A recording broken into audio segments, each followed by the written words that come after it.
Hello everyone, welcome back to our YouTube classes.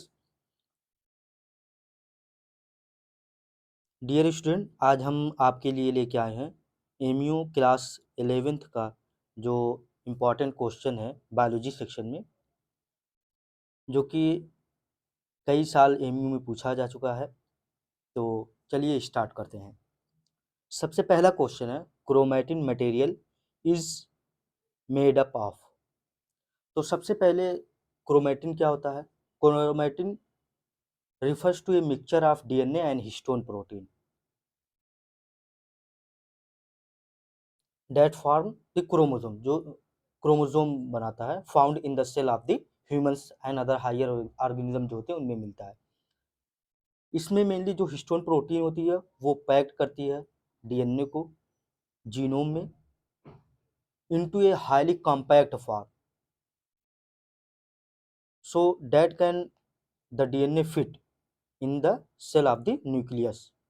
क्योंकि जो DNA molecules होता है, जो डीएनए होता है वो 2.2 मीटर लॉन्ग होता है।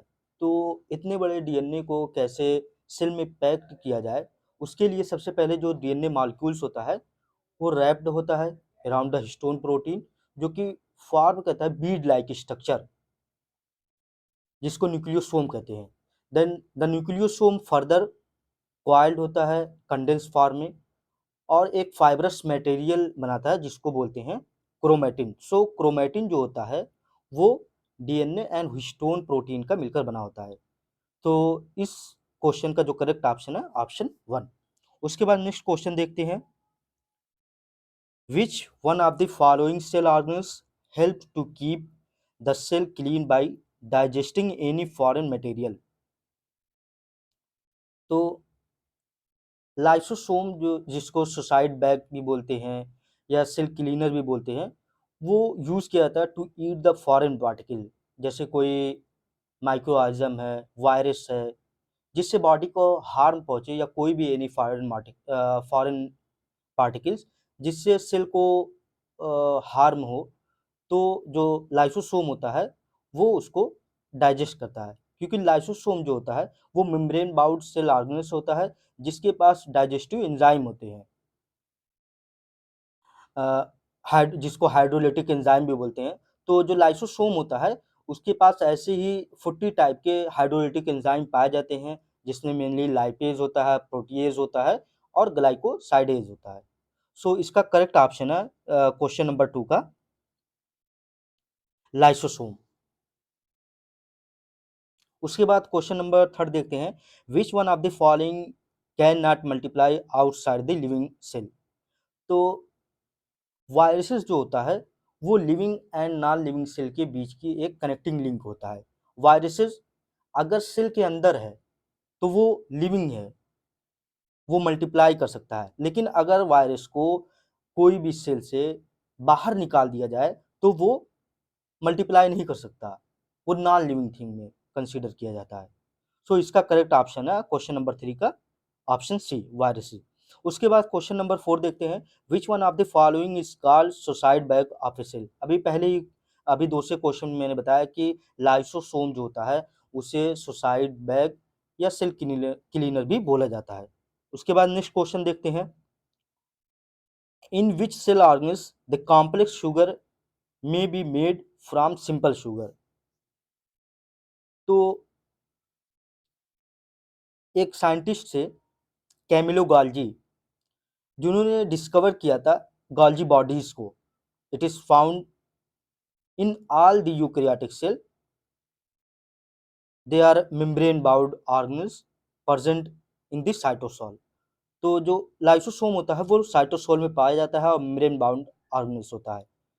जो गॉल्जी अपरेटस होता है made up of series of flattened stack pouches, जिसको हम सिस्टर्नी बोलते हैं, जो कि 4-5 लेयर की होती है, फ्लैटेंड लेयर होती है। लाइसोसोम का मेन फंक्शन होता है, सॉरी, गोल्गी एपरेटस का जो मेन फंक्शन होता है वो होता है पैकिंग का, सिक्रेशन ऑफ प्रोटीन मटेरियल जो कि फ्रॉम एंडोप्लाज्मिक रेटिकुलम। ये इन्वॉल्व होता है transportation of lipids and formation of lysosome. अब प्लांट सेल की अगर बात की जाए, जो प्लांट सेल होता है जिसमें गोल्गी apparatus वर्क करती है as a site of that which complex polysaccharide of the cell are synthesized, जिसमें पॉलीसेक्राइड जो होती है, जो कॉम्प्लेक्स शुगर होते हैं, वो इसी गोल्गी apparatus में बनती हैं। उसके बाद नेक्स्ट क्वेश्चन देखते हैं, oxytocin is synthesised in this cell. तो सबसे पहले ऑक्सीटोसिन सिंथेसाइज होता है in the rough endoplasmic reticulum, और इसको मॉडिफाइड किया जाता है और पैक किया जाता है बाय गोल्गी बॉडीज, क्योंकि पैकिंग का और का जो काम होता है, ट्रांसपोर्टेशन का काम होता है, उसमें गोल्गी apparatus जो होता है वो इन्वॉल्व होता है। उसके बाद क्योंकि जो ऑक्सीटोसिन है वो एक ऑक्टापेप्टाइड हार्मोन है जो कि रिलीज किया जाता है by posterior pituitary of lobe, जो प्ले करता है a role of a social bonding, reproduction, child birth में इसका रोल होता है। ये जो ब्लड स्ट्रीम होता है उसमें रिलीज किया जाता है एज ए हार्मोन और रिस्पॉन्स करता है टू लव। उसके बाद नेक्स्ट क्वेश्चन देखते हैं, question number 7, cell arise from pre existing cell was propose by. As we know, हम जानते हैं कि जो रॉबर्ट हुक ने उन्होंने डिस्कवर किया था सेल को इन 1665 में, एक बुक थी उनकी माइक्रोग्राफिया, जिसमें पब्लिकेशन हुआ था कि रॉबर्ट हुक ने सेल को डिस्कवर किया है। उन्होंने टर्म दिया था सेल को for the box like structure, जो हनी कॉम्ब लाइक स्ट्रक्चर दिखता है। वो वर्क कर रहे थे जो कॉर्क होता है कॉर्क सेल पर। आफ्टर सम टाइम दो साइंटिस्ट आए, जर्मन साइंटिस्ट, एक मैथियस स्लाइडेन और दूसरे थे शॉन। उन्होंने प्रपोज किया सेल थ्योरी को इन 1839 में, जिसके 3 लॉ थे। सबसे पहला स्टेटमेंट था all living organism are made up of cell, सभी ऑर्गेनिज्म सेल के बने हुए थे।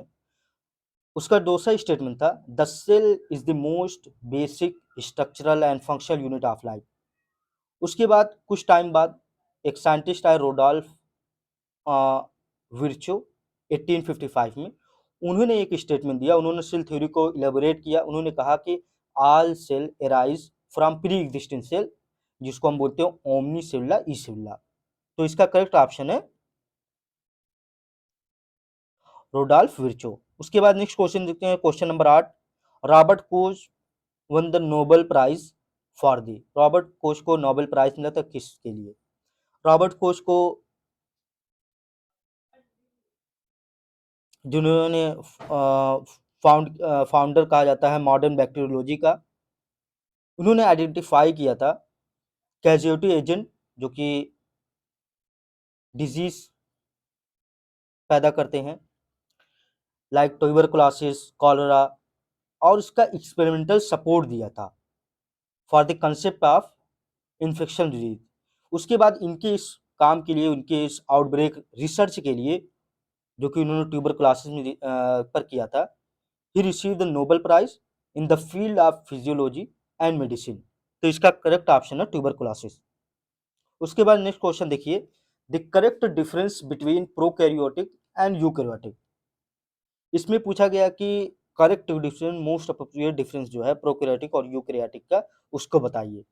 तो इसका करेक्ट ऑप्शन है option A, in prokaryotes vacuole are absent while they are present in eukaryote. Next question देखिए, the break down of pyruvates to give carbon dioxide, water and energy take place इन।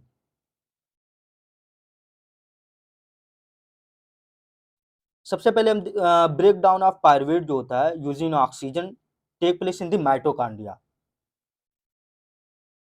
इस process में क्या होता है, जो 3 carbon का pyruvate molecules है वो ब्रेक डाउन होता है और हमें देता है 3 मॉलिक्यूल ऑफ कार्बन डाइऑक्साइड और वाटर, इस प्रोसेस में मिलते हैं।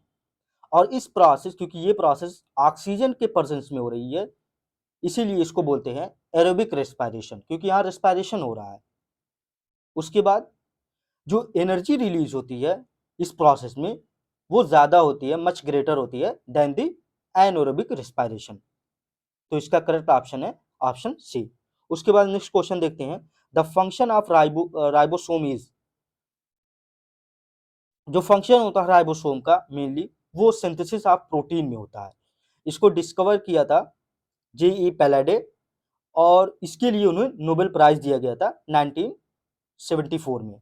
उसके बाद नेक्स्ट क्वेश्चन देखिए, question number 12, the material such as starch oil and protein are store in which of the cell organelles. कह रहा है कि कौन स्टार्च ऑयल प्रोटीन ये कहाँ पे स्टोर होते हैं। जो material like starch oil protein granules ये स्टोर होते हैं ल्यूकोप्लास्ट में, प्लास्टिड ल्यूकोप्लास्ट में, जो कि कलरलेस प्लास्टिड होता है। इसके तीन फॉर्म होते हैं, तीन टाइप्स होते हैं। एमाइलोप्लास्ट जिसमें स्टोर होता है स्टार्च का, उसके बाद एक एलियोप्लास्ट होता है जिसमें स्टोर होता है फैट और ऑयल्स का, उसके बाद एक एलियोरोप्लास्ट होता है जिसमें प्रोटीन का स्टोर होता है। सो इसका करेक्ट ऑप्शन है ल्यूकोप्लास्ट। उसके बाद क्वेश्चन नंबर 13 देखिए, the solution use to stain cell is are. कह रहे कि सेल को स्टेन करने के लिए कौन सा सोल्यूशन यूज किया जाता है। तो सेल को स्टेन करने के लिए हम आयोडीन सोल्यूशन यूज करते हैं, सेफ्रिन सोल्यूशन यूज करते हैं, मिथाइलिन ब्लू यूवी यूज करते हैं सेल के स्टेन के लिए। तो इसका करेक्ट ऑप्शन है ऑल ऑफ दीज। उसके बाद नेक्स्ट क्वेश्चन है, if a cell is kept in a hypertonic solution it will. कह रहे कि अगर किसी सेल को हाइपरटोनिक सोल्यूशन में देखिए रख दिया जाए तो उसमें क्या ऑब्जर्व होगा, क्या होगा सेल के साथ। तो हाइपरटोनिक सोल्यूशन जो होता है जिसका मतलब होता है कि उस मीडियम के पास लोअर कंसंट्रेशन ऑफ वाटर है, जिसकी वजह से लोअर कंसंट्रेशन ऑफ वाटर है देन दी सेल, यानी जो सोल्यूशन उसके पास कंसंट्रेशन ऑफ वाटर वो लोअर है देन दी सेल से। So the cell will lose water by osmosis process. इसकी वजह से जो सेल होगी वो श्रिंक हो जाएगी। तो इसका करेक्ट ऑप्शन है ऑप्शन बी। उसके बाद नेक्स्ट क्वेश्चन है question number 15, cell were first discover by. कह रहे कि सेल को सबसे पहले किसने डिस्कवर किया था। सो सेल को सबसे पहले रॉबर्ट हुक ने डिस्कवर किया था 1665 में। उनकी एक बुक थी माइक्रोग्राफिया जिसमें उसको लिखा गया था। उसके बाद नेक्स्ट क्वेश्चन है question number 16, single cellular chromosome is found. जो सिंगल सेलुलर क्रोमोसोम है वो बैक्टीरिया में पाया जाता है जिसको न्यूक्लियोइड कहते हैं। उसके बाद नेक्स्ट क्वेश्चन है question number 17, prokaryote cell lack. कह रहे हैं प्रोकैरियोट सेल में कौन सी चीज लैक होती है, कौन सी चीज नहीं पाई जाती है। तो जो प्रोकैरियोटिक सेल होती है क्योंकि वो प्रिमिटिव सेल है, इसीलिए उस सेल में न्यूक्लियर मेम्ब्रेन वो एब्सेंट होती है। उसके बाद नेक्स्ट क्वेश्चन है, which distinguish plant and animal cell. Tick the wrong option. कह रहे कि कौन सा डिस्टिंग्विश करता है प्लांट और एनिमल सेल में, उसमें रॉन्ग ऑप्शन जो है वो चूज कीजिए। तो जो प्लांट और एनिमल सेल होती है, क्योंकि ग्लाइकोजन जो होता है वो एनिमल में पाया जाता है और स्टार्च वो प्लांट में पाया जाता है। प्लास्टिड जो होता है वो एनिमल में प्रेजेंट होता है, लेकिन वो प्लास्टिड जो होता है वो प्लांट में पाया जाता है और प्लास्टिड एनिमल में एब्सेंट होता है। तो इसका करेक्ट ऑप्शन है ऑप्शन डी। उसके बाद नेक्स्ट क्वेश्चन है, which of the following organelle is present in plant cell only. कह रहे हैं कौन सा ऑर्गेनेल्स है वो सिर्फ प्लांट सेल में प्रेजेंट होता है। तो प्लास्टिड जो होता है वो सिर्फ प्लांट सेल में ही पाया जाता है। उसके बाद नेक्स्ट क्वेश्चन है, विच organelle is involve in the formation of lysosome. कह रहे कि कौन सा ऑर्गेनेल जो है वो इन्वॉल्व होता है फॉर्मेशन ऑफ लाइसोसोम। तो गोल्गी अपरेटस जो होता है वो इन्वॉल्व होता है in the formation of lysosome. So thank you so much. I hope कि आपको जो क्वेश्चन रहा होगा उसका कंसेप्ट किस तरीके से ये क्वेश्चन था उसका आंसर हमने एक्सप्लेन किया और आई होप आपको समझ में आया होगा। सो मिलते हैं नेक्स्ट वीडियो में और आप देख रहे थे Purvanchal classes. Thank you so much.